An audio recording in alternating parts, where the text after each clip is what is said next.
Hi guys, magandang araw po sa inyong lahat. Isa ka bang empleyado, standby o walang trabaho sa buhay at nagbabalak kang magnegosyo? Pero bago ang lahat, bago mo umpisahan ang lahat ng mga plano mo sa pagninegosyo, kailangan mo munang i-mold yung sarili mo na mabuo mo at meron ka nitong mga katangian ng isang entrepreneur.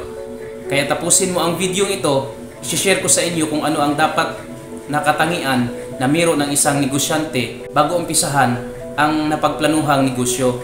Pero kung ngayon pa lang tayo nagkita, ako nga pala si Jun Resalut, ang dating OFW at dating Marino at ngayon ay isang entrepreneur at isang content creator. Isa sa mga katangian na dapat meron ka ay ang sipag. At hindi lang dapat basta-basta sipag. Kailangan, pag nag-umpisa pa tayo sa pagninegosyo, dublihin o i-triple pa ang kasipagan natin. Kung tayo ay nagtatrabaho noon, kung mag-uumpisa na tayong magnegosyo, kailangan times 3 ang kasipagan na ilaan natin sa pagninegosyo. Huwag kayong maniwala na pag tayo ay nagnegosyo, hawak natin yung buong oras natin. Ito, isi-share ko sa inyo ang katotohanan. Kung tayo ay papasok sa isang negosyo, ang may hawak sa oras natin ay ang negosyo natin. Kung hindi, hawak ng negosyo ang oras natin. Sa pagninegosyo, doon natin masusukat ang kasipagan ng isang tao, lalong-lalo na pag nag-uumpisa pa tayo. Gigising tayo ng madaling araw para umpisahan ang mga dapat umpisahan o i-prepare yung ating negosyo bago pa sumikat ang araw. Or kung minsan, inabot ka na ng hating gabi o madaling araw sa pangungumpra o sa pagpe-prepare ng iyong dapat inegosyo o dapat ibenta sa isang araw. At karamihan sa lahat ng mga hindi pa naka-experience sa pagninegosyo, hindi nila alam na ang isang entrepreneur halos 24 oras nagising para lang maumpisahan ang pagplanuhang negosyo, para ito ay maitawid at maiaahon. Ang hindi alam ng karamihan, lalong-lalo na doon sa mga hindi pa nagninegosyo, ay hindi nila alam na lahat ng mga nag-uumpisang negosyante o entrepreneur ay halos walang tulugan iyan sa pag-uumpisa ng kanilang mga negosyo, sa pag-uumpisa, pagpe-prepare ng kanya-kanya nating mga negosyo, lalong-lalo na sa mga nag-uumpisa pa lamang. Lahat naman tayo mga negosyante, katangian natin ang kasipagan, pero hindi lahat ng mga masisipag ay nagtatagumpay. Marami sa ating mga negosyante ay masisipag tayo, pero hindi lahat ng mga masisipag ay nagtatagumpay. Yung tinutukoy kong kasipagan ay dapat ito ay extraordinaryong kasipagan na ilaan natin doon sa pagninegosyo natin. Extraordinary na ibig kong sabihin na kasipagan ay yung kahit tawagan ka ng 10 oras ng gabi o madaling araw na ang iyong kliyente ay gigising ka para lang matugunan ang pangangailangan ng ating mga customer. Yung iba naman, makikita natin yung kanilang extraordinary na kasipagan sa pag-aangkat, ay sila talaga mismo sa pag-uumpisa ng negosyo ang nagmamanage. Sila yung nagbibuild ng sistema para maitaguyod ang kanilang negosyo. Na kahit naramdaman na natin yung pagod, hindi tayo basta-bastang susuko. Ituloy pa rin nating itaguyod at labanan ang pagod ng ating pagninegosyo. Kaya kadalasan sa mga negosyante na hindi extraordinary na kasipagan ay babagsak at babagsak talaga yung kanilang inuumpisahang negosyo. Dahil pagka naramdaman na nila yung hirap at pagod, bibitawan na nila ito at ihinto ang naumpisahang negosyo. Lalong-lalo na kung nag-uumpisa pa lang tayo, kailangan puntahan natin mga dapat nating puntahan, tulad ng maghahanap tayo ng mga supplier. Kailangan tayo mismo ang maghahanap. Kung baga, pagka nagsisimula pa lang tayo ng pagninegosyo, 24 hours tayong manilbihan doon sa inumpisahan nating negosyo. Kasi kung hindi, babagsak at babagsak yung inumpisahan nating negosyo. Kaya hindi lang sipag ang taglay na dapat meron ng isang entrepreneur. Kailangan mo rin na tiyaga ka rin. Dahil kung wala kang tiyaga, hindi rin aasinso ang iyong uumpisahang negosyo. Kailangan pagka naka-experience ka na ng kahirapan o mga problema na ma-encounter mo sa pagninegosyo, kailangan pagtiyagaan natin na solusyonan natin ito kung anumang problema ang ma-experience natin sa pagninegosyo. Kung masipag ka na at may tiyaga ka, hindi pa sapat iyon. Kailangan rin natin sa pagninegosyo ang diskarte. Napakahalaga kasi sa isang entrepreneur na tayo ay madiskarte. Pagka halimbawang nagkaroon tayo ng problema on the spot, kailangan madiskarte ang isang entrepreneur at kailangan mapag-isipan kaagad ng diskarte kung paano ang magiging solusyon sa na-encounter na problema. Kaya sa pagninegosyo, sipag, tiyaga at diskarte ay hindi pa ito sapat. Kailangan lang natin yun na matutunan bago natin pasukin ang pagninegosyo.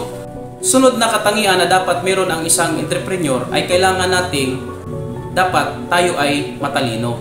Hindi ibig sabihin na sa lahat ng bagay o sa lahat ng aspeto tayo ay matalino. Dapat doon ka lang matalino kung anong klaseng hanap buhay o kung anong klaseng negosyo ang papasukin mo. Dapat doon ka magpo-focus. Yung ibig kong sabihin na tayo ay dapat maging matalino, na dapat ay hindi tayo maging stagnant. Pagka halimbawang may mga panibagong teknolohiya o may mga bagong pamamaraan na may ambag doon sa negosyo mo, kailangan nating aralin yan. Mag-research tayo para mayroong karagdagang kaalaman at talino doon na may apply natin sa negosyo natin, at nang sa ganon ay makakatulong sa paglago ng ating negosyo. Lalong-lalo na sa panahon ngayon na dapat meron din tayong innovation sa negosyo natin o sa hanap buhay natin. Kailangan sumakay tayo sa trend ng panahon ngayon. Huwag tayong maging stagnant na yung sistema natin ay pang sinaunang sistema pa, or maging resourceful tayo. Research lang ng research. Kaya napakalaking advantage nun pagka matalino ang entrepreneur at magaling siyang mag-adapt doon sa mga innovation, at malaking tulong yun sa pag-unlad ng ating negosyo. Sunod na katangian na dapat meron ang isang entrepreneur, dapat malakas ang loob mo, dahil walang kwenta ang sipag, tiyaga at talino mo kung mahina ang loob mo. Paano mo maumpisahan ang iyong naisipang negosyo kung mahina ang loob mo? Kaya bago mo umpisahan ang pagninegosyo at taglay mo ang kasipagan, tiyaga at talino, i-mold mo rin na dapat malakas ang loob mo. Dahil kung malakas ang loob mo, doon maumpisahan mo ang napagplanuhan mong negosyo. Dahil sa hindi ka na matatakot kung ano yung sabihin ng iba, dahil siyempre malakas ang loob mo. Wala kang pakialam kung ano ang sabihin ng mga tao na nakapaligid sa iyo. At kung maumpisahan mo na ang iyong negosyo at maramdaman mo ito ay mag-fail, dahil sa malakas ang loob mo, babangon at ibabangon mo pa rin yung negosyo. Kaya guys, tibayan ang loob sa pagninegosyo. Yun ang sikreto. Sunod ay kailangan may disiplina tayo. Kasi kung masipag ka na, may tiyaga ka pa, may talino at lakas ng loob, at may disiplina ka sa bandang huli, at kung umasinso na yung iyong negosyo at magkaroon ka na ng income, kailangan marunong tayong magdisiplina sa sarili natin. Dahil kung wala kang disiplina sa sarili mo, kahit gaano kalaki pa yung kinikita mo araw-araw, at ito ay parang bula lang na maglaho. Dahil siyempre, kung malaki na yung kinikita mo at wala kang disiplina, gastos ka ng gastos, at lalong-lalo na kung pasukin mo yung bisyo. Kaya kailangan mahalaga na meron tayong katangiang may disiplina sa sarili at sa negosyo. Hindi ibig sabihin na porket marami ka ng pira, malaki yung kinikita mo, gastos doon, gastos dito, lahat gastos, at hindi mo na namalayan na unti-unti na palang nauubos yung kinikita mo, pati yung naging puhunan mo. Napakahalaga talaga ng may disiplina tayo sa ating pagninegosyo, dahil napakarami namang nagtatagumpay, at dahil sa wala silang disiplina, napunta lang sa wala ang kanilang kinikitang pira. Siguro naman na-experience o meron din kayong mga kakilala na dati na nakahawak ng malaking pira at ilang taon lang nawala ito dahil sa walang disiplina sa sarili at sa paggastos at sa pagkontrol ng pira. Kaya guys, kung ang negosyo mo ay umasinso at umangat at kumikita ka na, ipanalangin mo sa Panginoon. Tayo ay nagpaplano pa lamang, ipagdasal natin sa Panginoon. Kaya kung minsan may mga mayayaman at mga successful na negosyante na bandang huli nadidepress din at hindi nila nakakayanan dahil sa kulang sila sa relasyon sa Panginoon. Lahat ng mga katangian na nabanggit ko ay walang kwenta yon kung tayo ay kulang sa relasyon sa Panginoon. Lahat ng pinagplano natin, ipagdasal natin sa Kanya, dahil Siya ang nagbibigay lahat. At siya ang nakakaalam kung hanggang saan lang tayo at hanggang ano lang ang dapat at ang nararapat sa atin na kanyang ibigay. At pasalamatan natin ang Diyos Ama dahil lahat ng binibigay niya sa atin o lahat ng mga na-encounter natin sa buhay, bigay po ng Panginoon sa atin yan. Kaya pasalamatan natin kung anong meron man tayo ngayon at ipagdasal natin na sana maging successful pa at umunlad pa yung napagplanuhan nating negosyo at nang sa ganun ay makatulong din tayo sa iba pang mga tao. At kung umunlad man tayo ay marami din tayong matutulungan. Kaya kailangan lahat ng biyaya na matanggap natin ay pasalamatan natin yan sa Panginoon. Kaya manatili tayo maging mapagkumbaba sa lahat ng aspeto sa larangan ng paghahanap buhay. Kailangan lang din nating umpisahan ang kung ano man yung napag-isipan natin. Kasi kung hindi natin ito umpisahan, paano natin malalaman kung ito ba ay magiging successful? Huwag pong matakot na magkamali. Dahil ang pagkakamali ay part lang po yan ng pagtatagumpay. Kaya napakahalaga ang relasyon sa Panginoon. Kaya kung minsan yung iba ay depressed sa buhay. Kaya guys, napakahalaga bilang isang entrepreneur o bilang isang naghahanap buhay, napakahalaga ng relasyon natin sa Panginoon. Dahil doon, kahit walang ituturo patungkol doon sa pagninegosyo, ituturo naman doon yung pagiging mabuting tao.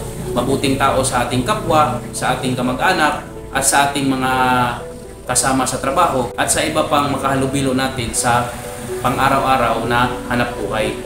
Kung malapit kasi tayo sa relasyon sa Panginoon, doon natin matutunan kung paano tayo maging mabuting tao sa lahat ng ating mga kasalamuha sa paghahanap buhay. Kaya kung gusto pa nating maging successful ang ating hanap buhay o ang ating pagninegosyo, dagdagan pa natin ang relasyon natin sa Panginoon. Kasi kung kulang yung relasyon natin sa Panginoon, ay hindi rin tayo magtatagumpay kahit anong pagsisikap natin. Kaya magdasal at magdasal pa rin tayo. Kaya hanggang dito na lang guys. Kaya kung meron kang natutunan sa video ko na to, paki-like and share and follow my YouTube channel at paki-hit na rin ng notification bell para updated ka lagi sa tuwing ako'y may upload na video. At abangan ang mga susunod ko pang video na may mga kaunting kaalaman patungkol sa pagnenegosyo. See you next time. Brum brum. Bye!